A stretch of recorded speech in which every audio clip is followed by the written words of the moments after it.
That was a big deal in ancient Egypt and stuff, and when you had like astronomical data going back centuries, built on a centuries-old model, but it's drifted enough for you to take notice. So how do you keep that shit accurate? You just change it once in a while. Oh, okay. I guess that. Which in a case like this would mean making a whole different fucking machine.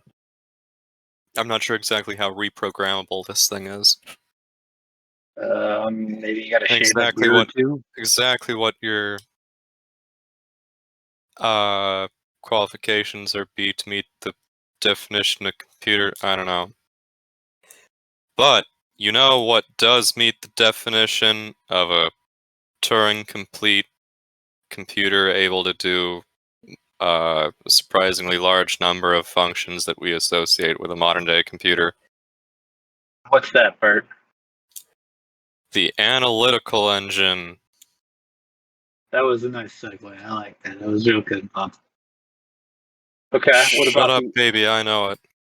Yes, sir.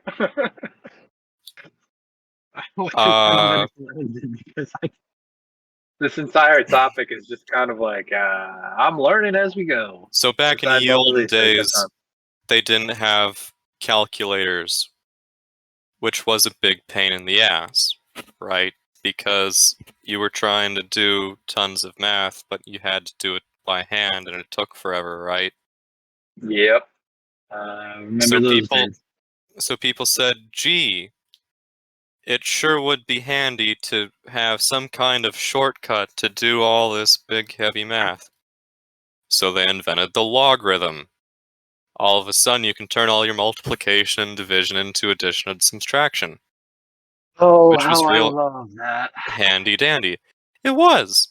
I mean, up until like the 80s, like it was pretty standard in the industry for engineers to carry a little holster on their belt with a slide rule in it. Jesus. Yeah, it's true. Glad I didn't live to that. But the problem is, in the 1800s, you didn't have a slider rule, you just had, like, a table with all the logarithms written down.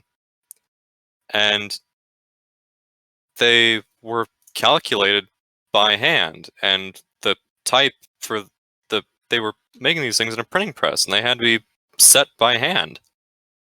And there was enough human error in these things to cause pretty serious concern.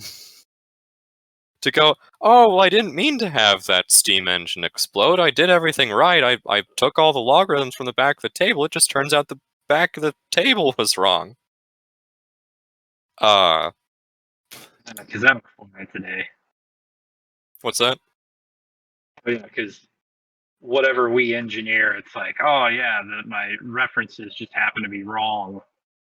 Yeah. Yeah, I love that. So, okay. So not only would it be nice to have a machine to do your addition and subtraction, it would be nice to have something that made sure that your logarithms got printed out and calculated correctly. And this guy, Charles Babbage, figured out a really cool way to do this. Like, he basically designed a computer in the 1820s that would run off of steam and be turning piles of gears instead of crunching bits. I mean, I'm sure it used a lot of coal, didn't it? I mean, it's steam, so I mean, what's the one math equation gets you? Well, the thing is that 1820, like, steel and stuff is getting cheaper, but like, it was still an ungodly expensive project. You know, it would have cost like the cost of maintaining the British Navy to build a difference engine, and that's just one that like adds and subtracts and shit. Like, halfway through the project, the guy turned around and said, wait a minute, instead of just doing a thing that adds and subtracts, I can make a whole fucking computer. I can make a whole analytical engine. I can get it to